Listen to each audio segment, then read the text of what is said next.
Hello friends, welcome to Ignite Academy. So, Maharashtra महानगरपालिका कायदा, that is nothing but Maharashtra municipal corporation act, या कायद्याबद्दलची चर्चा आपल्याला करायची आहे कल्याण डोंबिवली महानगरपालिका भरतीच्या अनुषंगाने.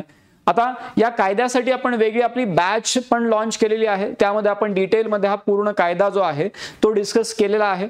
बट आता एक्झाम जवळ आलेली आहे, तर त्या अनुषंगाने आपल्याला याची एक रॅपिड रिव्हिजन तिथे घ्यायची आहे, किंवा रिव्हिजन इन द सेन्स की कोणते कोणते असे मुद्दे आहेत की जे तुम्हाला नक्की माहितीच असले पाहिजे.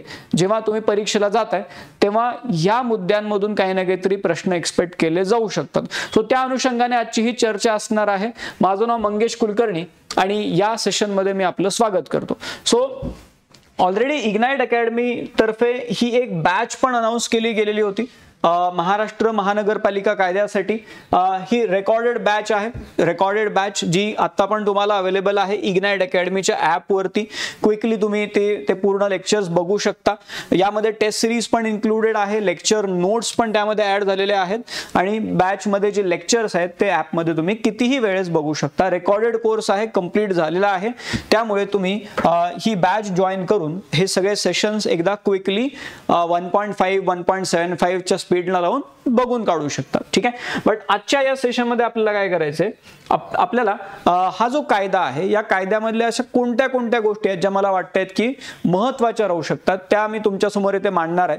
आणि तेवढ्या गोष्टी तुम्ही पर्टिक्युलरली बघून जायच्या म्हणजे जायच्याच आहेत. ठीक आहे. त्यामध्ये these are like very very very important points. ठीक आहे. आता सगळ्यात पहिले आपण जेव्हा त्या कायद्यामध्ये येतो तर आपल्याला काही तारखा माहिती पाहिजे. 2 तारखा आपल्याला त्यांनी दिलेल्या आहेत. कोणत्या 2 तारखा आहेत? एक तारीख आहे 21 डिसेंबर 1949 आणि दुसरी तारीख आहे 29 डिसेंबर 1949. ठीक आहे. आता हा कायदा 1949 वाला कायदा आहे, राईट, 1949. आणि त्या काळामध्ये गव्हर्नर जनरल होते, गव्हर्नर जनरल, राईट, राष्ट्रपती नव्हते, गव्हर्नर जनरल होते. त्यामुळे तिथे त्या कायद्यावरती जे ते स्वाक्षरी जी झालेली आहे ती कोणाची झालेली आहे? गव्हर्नर जनरलची. तर मग this act received the assent of governor general on 21 December 1949. ते सही झाल्याची तारीख आहे 21 डिसेंबर. आणि त्यानंतर जे बॉम्बे गव्हर्नमेंटचं त्या काळामध्ये जे गॅझेट होतं त्या गॅझेटमध्ये हा कायदा कधी पब्लिश झाला तर 29 डिसेंबर 1949 ला हा कायदा पब्लिश झाला. ठीक आहे. सो हे 2 तारखा आपल्याला माहिती पाहिजे की ॲसेंट कधी मिळाली आणि गॅझेट मध्ये कधी आलं हे आपल्याला तिथे माहिती पाहिजे. आता अजून पुढे येतो आपण. त्यामध्येच आपल्याला बऱ्याचदा असे प्रश्न विचारले जाऊ शकतात मॅच दी फॉलोविंग टाइपचे, किंवा ही अशी एखादी गोष्ट आहे ती कोणत्या सेक्शन मध्ये आलेली आहे. सो इम्पॉर्टंट सेक्शन्स जे आहेत ते आपल्याला तिथे माहिती पाहिजे. आता त्यातल्या त्यात आपण जे एकदमच कॉमन राहू शकतात आणि जे एक्सपेक्ट केलेच जाऊ शकतात असे कोणते, तर सेक्शन नंबर 36 एक लक्षात राहू द्या. म्युनिसिपल कमिशनर जे आहेत, महानगरपालिका आयुक्त, यांच्याबद्दल माहिती सेक्शन नंबर 36 मध्ये दिलेली आहे. त्यानंतर सेक्शन नंबर 39 ऍक्टिंग कमिशनर जे असतात, म्हणजे कमिशनर जोपर्यंत नाहीये तोपर्यंत कमिशनरचं काम बघणार आहे. तो ऍक्टिंग कमिशनर सेक्शन नंबर 39 मध्ये दिलेला आहे. त्यानंतर सेक्शन नंबर 29A हा एक लक्षात राहू द्या. वॉर्ड कमिटी, वॉर्ड कमिटी कोणत्या? सेक्शन 29A मध्ये सांगितलेलं आहे. सेक्शन नंबर 4 जो आहे त्यामध्ये म्युनिसिपल ऑथॉरिटीज बद्दल ते बोललेले आहेत. पुढे आपण थोडा त्यामधला एक पॉइंट बघणार आहोत. सो नेमकं या कायद्याच्या अंतर्गत जबाबदारी कोणाची ठरवली जाईल तर म्युनिसिपल ऑथॉरिटीजची ठरवली जाईल. सो सेक्शन नंबर 4 मध्ये सांगितलेलं आहे म्युनिसिपल ऑथॉरिटीज बद्दल. त्यानंतर सेक्शन नंबर 5 जो आहे यामध्ये सगळ्यात महत्वाचा हाच सेक्शन असणार आहे. का? कारण महानगरपालिका कशा पद्धतीने स्थापन केली जाणार आहे याबद्दल सेक्शन नंबर 5 मध्ये सांगितलेलं आहे. So section number 5 constitution of corporation, ते एक लक्षात राहू द्या. त्यानंतर सेक्शन 5A जे आहे ते रिझर्वेशन बद्दलचं आहे. Again this is highly important. Section number 5A reservation of seats. नंतर 7A मध्ये काय सांगितलेलं आहे? इलेक्टोरल रोल्स सध्या चर्चेमध्ये राहतात. So preparation of municipal electoral roll और म्युनिसिपल इलेक्शन रोल, तर हे सेक्शन नंबर 7A मध्ये आलेलं आहे, preparation of municipal election roll. त्यानंतर 8A जो आहे section number 8A specifically election related जास्त आपल्याला माहिती असणं गरजेचं आहे. सध्या इलेक्शन हा मुद्दा चर्चेमध्ये पण आहे महानगरपालिकांच्या इलेक्शनचा. त्यामुळे सेक्शन 8A जो आहे तो कशासाठी आहे? Manner of voting. कशा पद्धतीने वोटिंग केलं जाईल मग तिथे सांगितलेलं आहे त्यांनी, किंवा एकतर तुम्ही बॅलेट पेपरनी करू शकता किंवा EVM नी करू शकता. पण एवढं एक आहे की एका माणसाचं मत जे आहे ते दुसरा माणूस नाही देऊ शकत, लाईक प्रॉक्सी वोटिंग तिथे होऊ शकत नाही, ते पण तिथे त्यांनी सांगितलेलं आहे.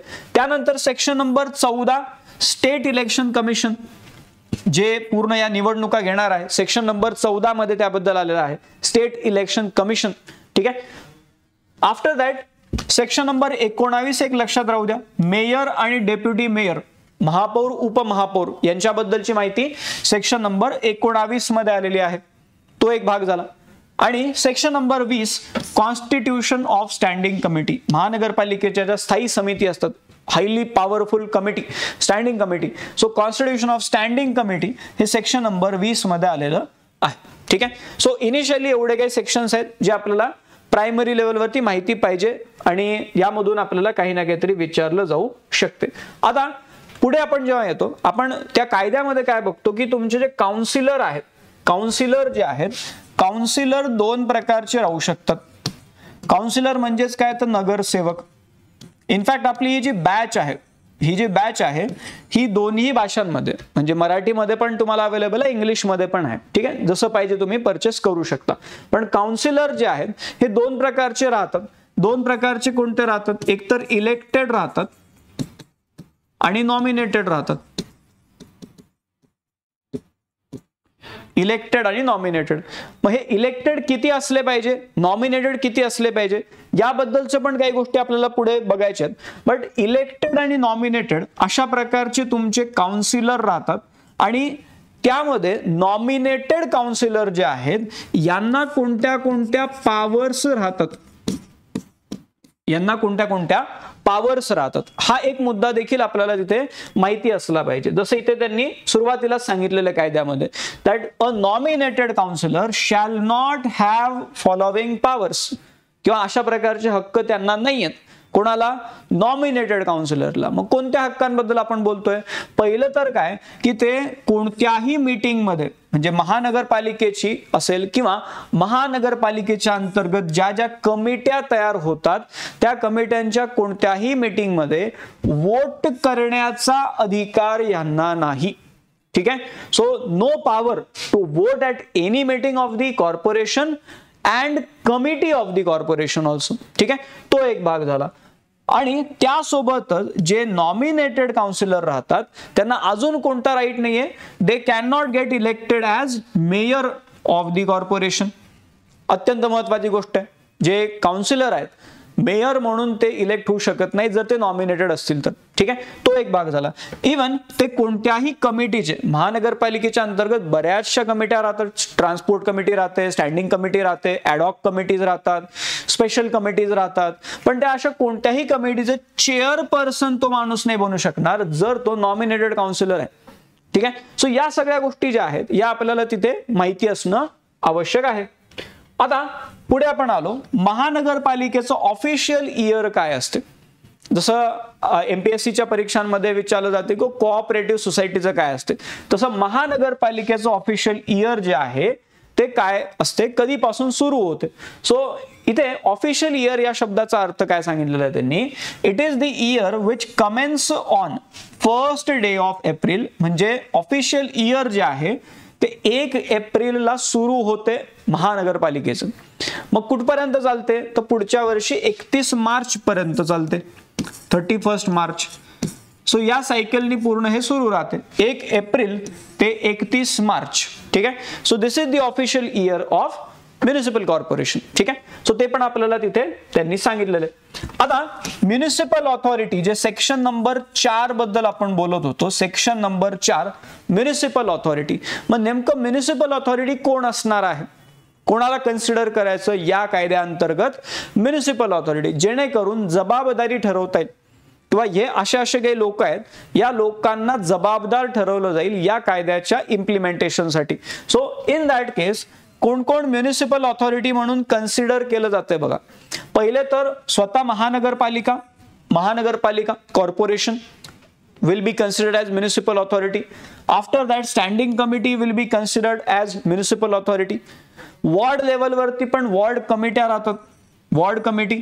It is also considered municipal authority. Then mayor महापौर जे आहेत ते म्युनिसिपल ऑथॉरिटीमध्ये मोजले जातात.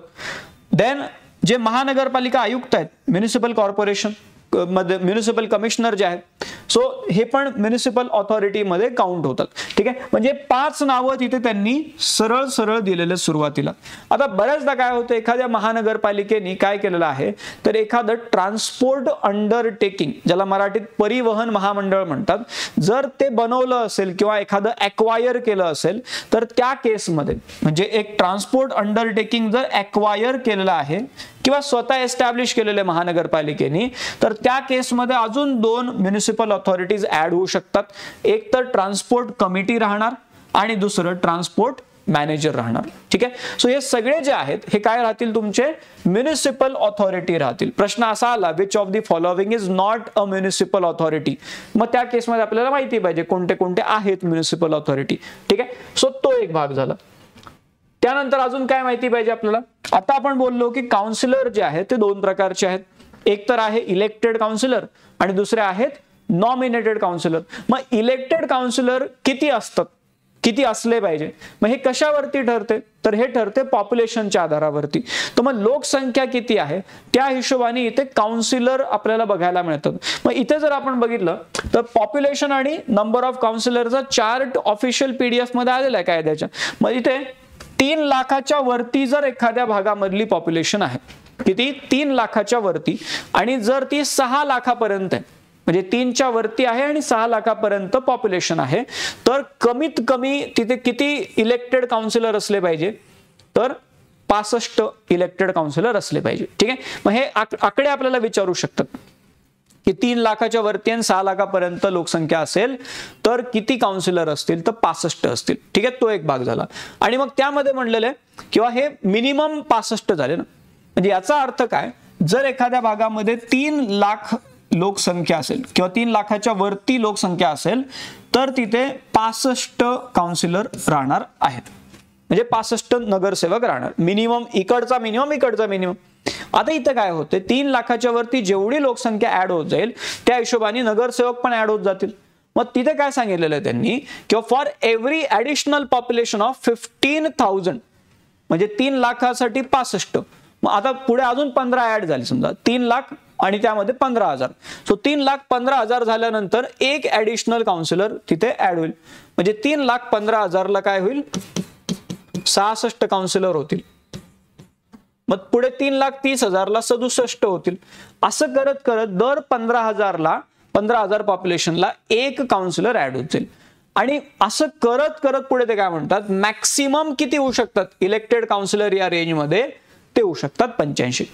म्हणजे 3 लाख ते 6 लाख या रेंजमध्ये मिनिमम 65 काउन्सिलर राहू शकतात आणि जास्तीत जास्त 85 काउन्सिलर राहू शकतात. ठीक आहे, तो एक भाग झाला.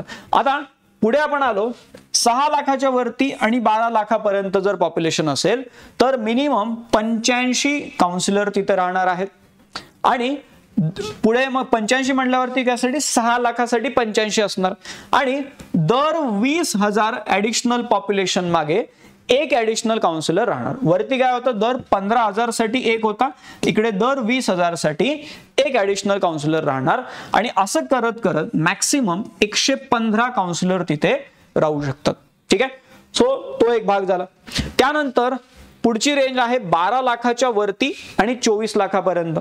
मग या पॉप्युलेशन रेंजमध्ये मिनिमम किती, 115 काउन्सिलर राहणार आहेत. आणि प्रत्येक 40,000, इथे काय आलेलं आहे 40, 15,000, 20,000, 40,000, प्रत्येक 40,000 ऍडिशनल पॉप्युलेशन मागे तिथे एक ऍडिशनल काउन्सिलर राहणार आहेत.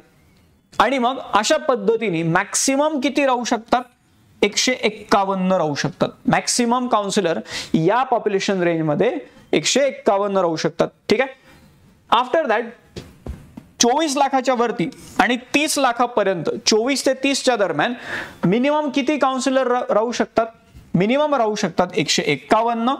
आणि मग त्यामध्ये त्यांनी म्हणलेलं आहे की दर 50,000, म्हणजे हे जे 24 लाखाची जी लिमिट आहे, 24 लाखाच्या वरती दर 50,000 लोकांमागे एक ऍडिशनल काउन्सिलर तिथे राहणार. 50,000 लोकांमागे एक. आणि असं करत मॅक्सिमम 161 पर्यंत काउन्सिलर राहू शकतात. म्हणजे मिनिमम इथे किती झाले 151 झाले, मॅक्सिमम 161 झाले. अँड फायनली जर लोकसंख्या 30 लाखाच्या वरती आहे, 30 लाखाच्या वरती, तर त्या केसमध्ये मिनिमम किती काउन्सिलर राहणार, 161 राहणार. आणि तिथून मग त्यांनी म्हटलेलं आहे किंवा असं करत पुढे प्रत्येक ऍडिशनल 1 लाख लोकांमागे एक ऍडिशनल काउन्सिलर तिथे असणार. म्हणजे जसं वरती आपण म्हणलं दर 50,000 ऍडिशनल पॉप्युलेशन जर असेल तर एक एक्स्ट्रा काउन्सिलर राहील. इकडे प्रत्येक म्हणजे तुमचं 30 लाखाच्या वरती 1 लाख ऍड झाले की एक काउन्सिलर होणार. ठीक आहे. आणि असं करत मॅक्सिमम किती होऊ शकतात, 175 काउन्सिलर तिथे राहू शकतात. म्हणजे त्यांचं म्हणणं असं आहे की मॅक्सिमम किती काही करा तुम्ही, मग 30 लाखाच्या वरती किती लोकसंख्या हो, पण मॅक्सिमम इलेक्टेड काउन्सिलर हे किती त्यांनी म्हणलेलं आहे 175 तिथे असले पाहिजे. ठीक आहे. सो हे इलेक्टेड काउन्सिलर बद्दल सांगितलेलं आहे किंवा किती असले पाहिजे, मिनिमम मॅक्सिमम, तो सगळा भाग इथे त्यांनी सांगितला. आणि हे कशाच्या आधारावरती ठरतंय, तर हे पॉप्युलेशनच्या आधारावरती ठरते. ठीक आहे. तो एक भाग झाला. आता नॉमिनेटेड काउन्सिलरचं काय, मग इलेक्टेडचं आपण बोललो, नॉमिनेटेड काउन्सिलर जे आहेत त्यांचं हिशोब कसा सांगितलेला आहे बघा त्यांनी, किंवा जेवढे तुमच्याकडे इलेक्टेड काउन्सिलर आहेत, ठीक आहे, जेवढे काही असतील त्याच्या 10% किंवा 10 या दोघांपैकी जो आकडा छोटा असेल तेवढे नॉमिनेटेड काउन्सिलर तिथे राहणार आहेत. आता फॉर एक्झाम्पल समजा एखाद्या ठिकाणी 100 इलेक्टेड काउन्सिलर आहेत. ठीक आहे. 100 किंवा 90 घ्या. ठीक आहे. 90 इलेक्टेड काउन्सिलर आहेत.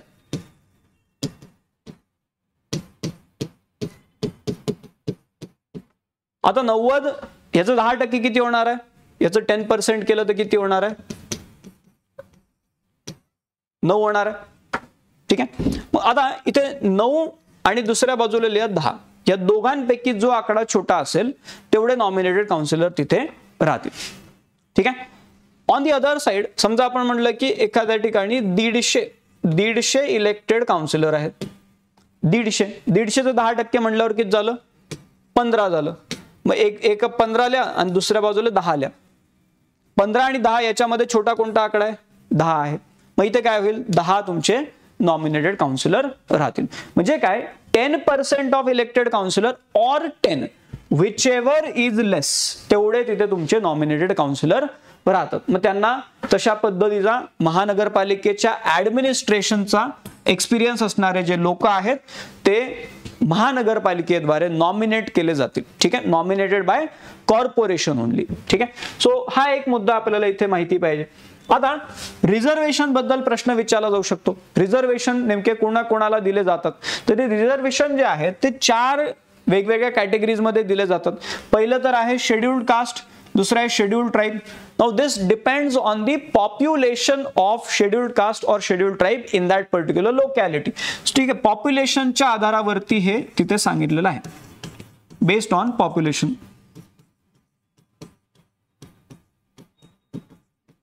अजून कोणाला रिझर्वेशन आहे, तर बॅकवर्ड क्लास ऑफ सिटीजन. मग तिथे 27% सांगितलेलं आहे. बॅकवर्ड क्लास ऑफ सिटीजन साठी up to 27% of total number of seats, जेवढ्या काही जागा आहेत त्याच्या 27% तिथे रिझर्वेशन राहणार आहे for backward class of citizens. ठीक आहे. आणि शेवटी दिलेलं आहे वुमेन. ठीक आहे. महिलांसाठी रिझर्वेशन. आता इथे काय सांगितलेलं आहे की समजा आपण म्हटलं की शेड्यूल्ड कास्ट मध्ये महिला त्यांना किती रिझर्वेशन आहे, तर जेवढ्या रिझर्व्ड जागा शेड्यूल्ड कास्ट साठी राहणार आहेत त्याच्यापैकी अर्ध्या जागा महिलांसाठी रिझर्व्ड राहतील. त्यानंतर जेवढं शेड्यूल्ड ट्राइब साठी रिझर्वेशन राहणार आहे त्यापैकी अर्ध्या जागा शेड्यूल्ड ट्राइब मधल्या महिलांसाठी रिझर्व्ड राहतील. आणि बॅकवर्ड क्लास ऑफ सिटीजन मध्ये जेवढ्या जागा रिझर्व्ड आहेत त्यापैकी अर्ध्या जागा बॅकवर्ड क्लास ऑफ सिटीजन्स मधल्या महिलांसाठी रिझर्व्ड राहतील. ओव्हरऑल महानगरपालिकेमध्ये जेवढ्या जागा आहेत त्या सगळ्या जागांपैकी अर्ध्या जागा इन जनरल सगळ्याच आपण म्हणतोय, मग ते जनरल रिझर्व्ड सगळ्याच आपण म्हणतोय.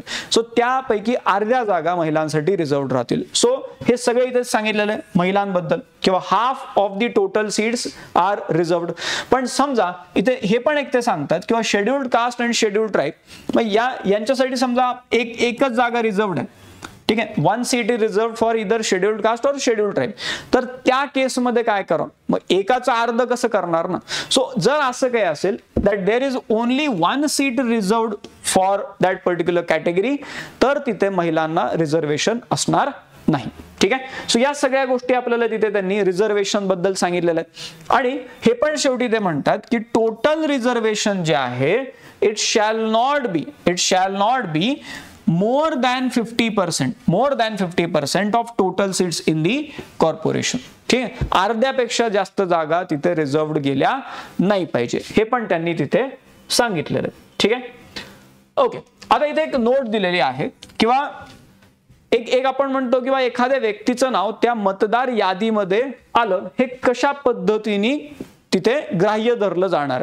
सो त्यामध्ये त्यांनी म्हणलेलं आहे किंवा every person whose name is in the award roll list, award name is in a ward roll shall be deemed to be entitled to vote at the ward election. ठीक आहे, म्हणजे त्या वॉर्ड इलेक्शन मध्ये vote करण्यासाठी कोण eligible राहणार, तर असे सगळे लोक ज्यांचे वॉर्ड रोल जो असणार आहे, जी पूर्ण वॉर्ड मध्ये जी मतदार यादी आहे त्यामध्ये ज्या लोकांचं नाव राहील ते लोक तिथे वॉर्ड इलेक्शन मध्ये मत देण्यासाठी एंटायटल्ड राहतील.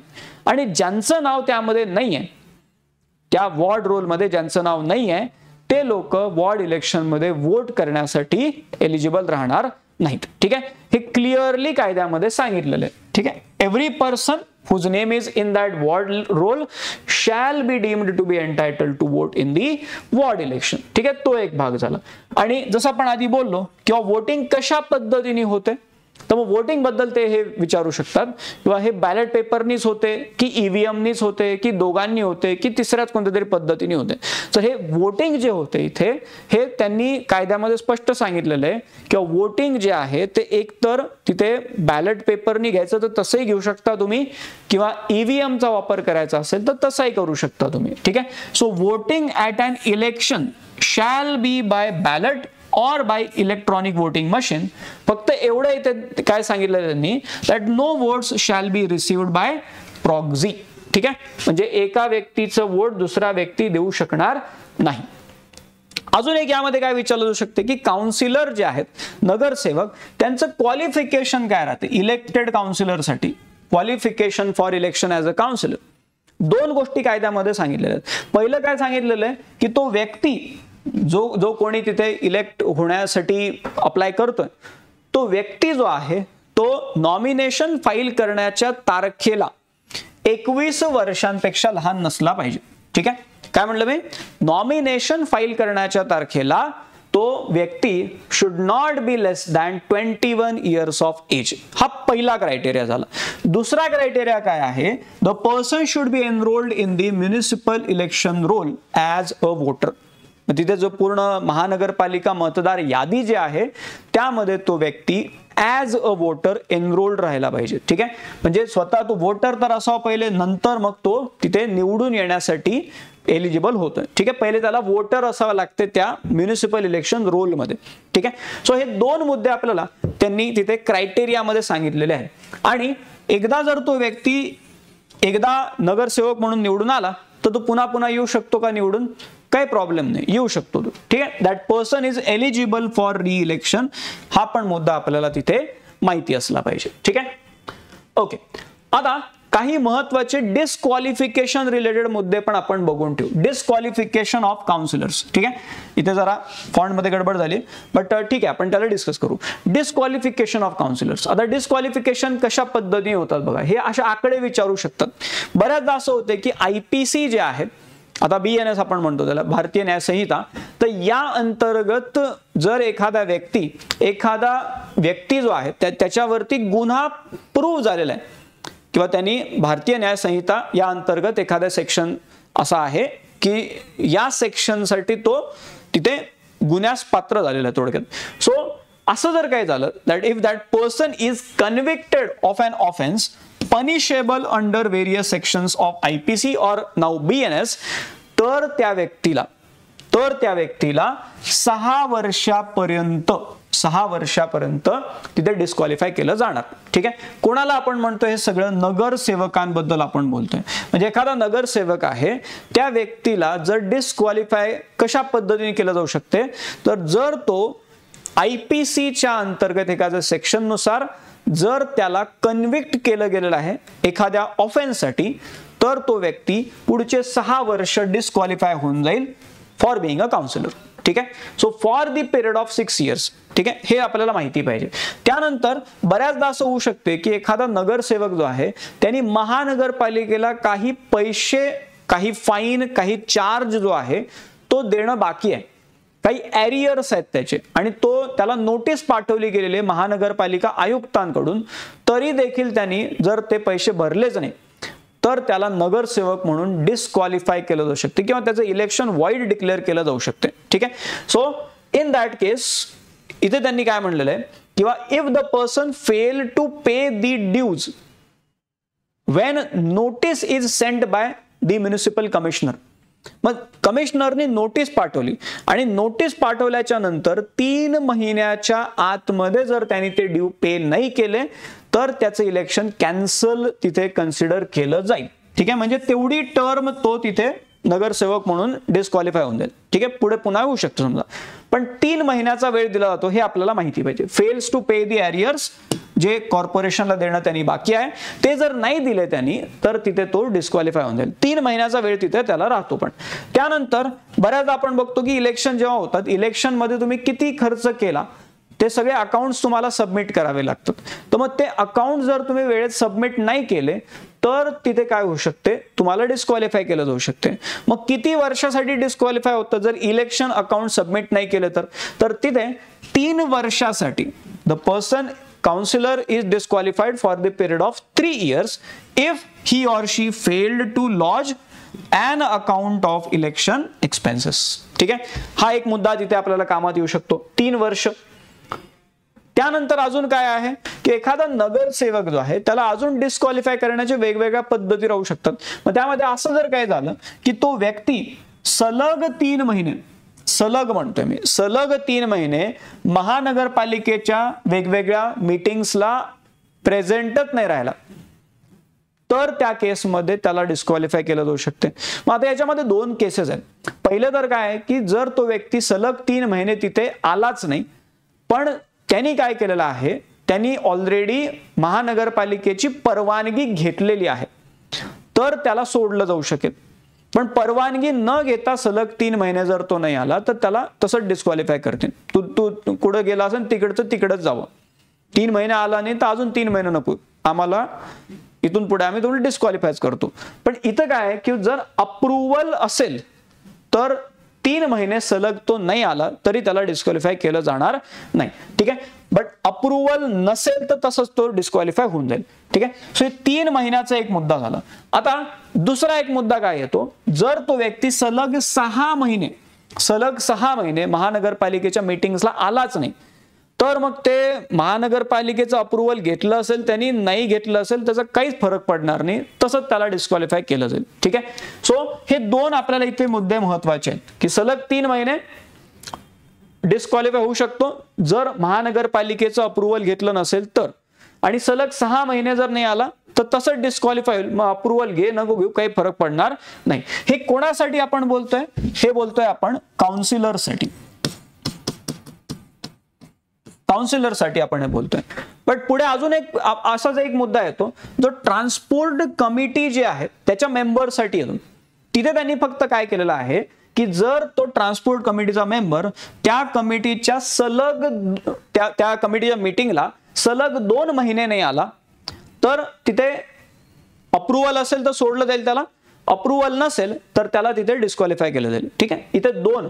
आणि जर तो सलग 4 महिने नाही आला, इथे 6 जसं आहे तिथे 4 महिने, सलग जो 4 महिने नाही आला तर त्या केसमध्ये त्यांनी मग अप्रूव्हल घेतलं नाही घेतलं कॉर्पोरेशनचं, इरिस्पेक्टिव्ह ऑफ दॅट तो व्यक्ती जो ट्रान्सपोर्ट कमिटीचा मेंबर जो होता तो तो व्यक्ती तिथे डिस्क्वालिफाय होऊन जाईल. ठीक आहे. सो 2 आणि 4 हे लक्षात राहू द्या in case of transport committee member, आणि 3 आणि 6 हे लक्षात राहू द्या इन केस ऑफ काउन्सिलर. ठीक आहे. सो हे 2 आकडे आपल्याला तिथे माहिती असले पाहिजे. आता काउन्सिलरला रिमूव्ह करायचं असेल तर अजून एक पूर्ण जी प्रोसिजर आहे, म्हणजे महानगरपालिकेमध्ये पूर्ण प्रक्रिया जी चालणार आहे त्याबद्दल पण एक विचारलं जाऊ शकते, किंवा रिमूव्हल ऑफ काउन्सिलर्स. आता these councillors are removed by state government, तो एक मुद्दा. यांना पदावरून कोण काढते तर स्टेट गव्हर्नमेंट काढते. पण त्यासाठी ते काय करतात, महानगरपालिकेचं रिकमेंडेशन घेतात. कारण ज्यांचा नगरसेवक आहे महानगरपालिकेमधला तो माणूस आहे, मग त्यांचं रिकमेंडेशन घेतलं जाते की तुम्हाला काय वाटतं ह्याला पदावरून काढावं का. So in that case state government on recommendation of corporation will remove that person. आणि मग रिकमेंडेशन जे आहे दॅट शुड बी, जे महानगरपालिका रिकमेंड जे करणार आहे that should be supported by the vote of not less than 3/4 of the whole number of counsellors. म्हणजे जेवढे काही त्या महानगरपालिकेमध्ये नगरसेवक आहेत, जेवढे काही नगरसेवक आहेत त्यांच्यापैकी 3/4 कमीत कमी 3/4 लोकांनी म्हणलं पाहिजे की त्याला तर काढलाच पाहिजे. असं जर झालं तर त्या व्यक्तीला तिथे स्टेट गव्हर्नमेंट रिमूव्ह करू शकते. ठीक आहे. 3/4 हा आकडा तिथे लक्षात राहू द्या. आफ्टर दॅट पुढचं महत्वाचं पद जे आपल्याला विचारलं जाऊ शकते ते म्हणजे मेयर आणि deputy mayor. Mayor, deputy mayor काय काय माहिती पाहिजे आपल्याला. पहिले तर हे जे लोक आहेत these are elected from among the councillors. ठीक आहे. जे मेयर आहेत त्यांच्याबद्दल ऑलरेडी एका ठिकाणी आपण बघितलं की हे काउन्सिलर 2 प्रकारचे राहतात, इलेक्टेड, नॉमिनेटेड. तर मेयर जे असणार आहेत ते नेहमी इलेक्टेड काउन्सिलर्स असणार आहेत. ठीक आहे. तो एक भाग झाला. त्यानंतर यांचं जे टेन्युअर आहे, म्हणजे किती काळासाठी एखादा व्यक्ती मेयर आणि डेप्युटी मेयर राहणार आहे, म्हणजे सोबत नाही पण मेयर राहील किंवा डेप्युटी मेयर राहील, किती काळासाठी तर 2.5 years. ठीक आहे. 2.5 वर्षाचा कार्यकाळ राहतो, ते एक आपल्याला माहिती पाहिजे मेयरचा आणि डेप्युटी मेयरचा. 2.5 years. मग एकदा तुम्ही मेयर झाले की पुन्हा पुन्हा मेयर होऊ शकता का, तर होऊ शकता. एलिजिबल फॉर री इलेक्शन आहे इथे. ठीक आहे. पर्सन इज एलिजिबल फॉर री इलेक्शन. ठीक आहे. मग ते मेयर म्हणा किंवा डेप्युटी मेयर म्हणा. आफ्टर दॅट रेजिग्नेशन हे कोणाला देतील, रेजिग्नेशन द्यायचं झालं तर कोणाला देतील, तर रेजिग्नेशन जर डेप्युटी मेयर म्हणलं तर त्यांचं रेजिग्नेशन जाते मेयरकडे, आणि मेयरचं रेजिग्नेशन कोणाकडे जाते तर महानगरपालिकेकडे जाते. ठीक आहे. 100% प्रश्न असे बनणार आहेत. डेप्युटी मेयर रेजिग्नेशन मेयरला जाते, मेयरचं रेजिग्नेशन कॉर्पोरेशनकडे जाते. ठीक आहे. सो हा एक भाग झाला. त्यानंतर स्टँडिंग कमिटी एक आपल्याला माहिती पाहिजे. किती मेंबर असतात स्टँडिंग कमिटीमध्ये, मेंबर किती तर टोटल 16 काउन्सिलर राहतात स्टँडिंग कमिटीमध्ये. स्टँडिंग कमिटीमध्ये सगळे नगरसेवक राहतात, टोटल 16 राहतात. आणि यांच्याबद्दल अजून एक महत्वाचा मुद्दा काय असतो की 16 लोक जे आहेत त्यापैकी अर्धे म्हणजे 8 लोक दरवर्षी रिटायर होतात, नवीन 8 येतात. ठीक आहे. अर्धे लोक दरवर्षी रिटायर होतात, नवीन ऍड होत राहतात. ठीक आहे. म्हणजे असं आहे किंवा कधीच हे पूर्णपणे रिकामी होत नसते स्टँडिंग कमिटी. ठीक आहे. So half members retire every succeeding year. ठीक आहे. जसं राज्यसभेमध्ये चालते तशा पद्धतीने जाय, किंवा कधी पूर्ण रिकामे होतच नाही, ते अर्धे अर्धे जात राहतात, अर्धे नवीन येत राहतात. ठीक आहे. त्यानंतर एखादा व्यक्ती एकदा स्टँडिंग कमिटीचा मेंबर झाला तर तो पुन्हा पुन्हा होऊ शकतो का, होऊ शकतो, काय प्रॉब्लेम नाही. So the person is eligible for reappointment. In fact त्याचे जे चेअरमन जे असणार आहेत, अगेन त्या 16 मध्येच एक माणूस चेअरमन राहणार, chairman is also eligible for reappointment in standing committee. ठीक आहे. सो हे मुद्दे आपल्याला तिथे माहिती पाहिजे. आकडा लक्षात राहू द्या, 16 मेंबर असतात. किती, 16 काउन्सिलर आहेत. त्यानंतर ट्रान्सपोर्ट कमिटी जी आहे, पुढची जी कमिटी आहे ट्रान्सपोर्ट कमिटी. ट्रान्सपोर्ट कमिटीमध्ये किती मेंबर असतात तर 13 मेंबर्स असतात. पण स्टँडिंग कमिटीचं कसं होतं की यामध्ये फक्त नगरसेवकच असणार. पण ट्रान्सपोर्ट कमिटीमध्ये काय आहे that this may or may not be having counsellors. ठीक आहे. Members may or may not be counsellors. ठीक आहे. काही लोक हे नॉन काउन्सिलर्स देखील राहू शकतात. ठीक आहे. पण टोटल 13 लोक राहतात हे आपल्याला तिथे माहिती पाहिजे. स्टँडिंग कमिटीमध्ये 16 लोक होते. ठीक आहे. तो एक भाग झाला. त्यानंतर अजून एक महत्वाचा भाग आहे किंवा हे 13 लोक जे आहेत 13 लोकांपैकी एक माणूस जो आहे तो बाय डिफॉल्ट या ट्रान्सपोर्ट कमिटीचा मेंबर राहणार म्हणजे राहणारच आहे, बाय डिफॉल्ट राहणार आहे. तो कोण आहे? Chairman of the standing committee. म्हणजे आधी जे आपण स्टँडिंग कमिटी जे बघत होतो याचे जे चेअरमन आहेत ते बाय डिफॉल्ट या ट्रान्सपोर्ट कमिटीचे मेंबर राहतात. त्यामुळे 13 लोकांपैकी एक जागा तर ऑलरेडी बुक आहे. आता जे काही अपॉइंट होणार आहेत ते 12 लोक अपॉइंट होणार आहेत. ठीक आहे. सो याचा अर्थ काय होतो? एक्स ऑफिशियो म्हणल्यावरती समजा एखादा ए नावाचा माणूस आहे, ए नावाचा माणूस समजा स्टँडिंग कमिटीचा चेअरमन म्हणून अपॉइंट केला गेला आज.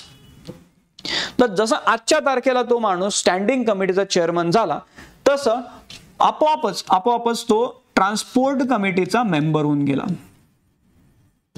ठीक आहे. समजा पुढच्या वर्षी दुसरा बी नावाचा माणूस स्टँडिंग कमिटीचा चेअरमन झाला, तर आता जर ए आता चेअरमन राहिला नाही स्टँडिंग कमिटीचा तर तो या ट्रान्सपोर्ट कमिटीचा मेंबर राहील का? नाही. आता बी जो असणार आहे तो या ट्रान्सपोर्ट कमिटीचा मेंबर होईल, कारण बी आता नवीन चेअरमन झालेला आहे. ठीक आहे. अशा पद्धतीने हे काम चालते.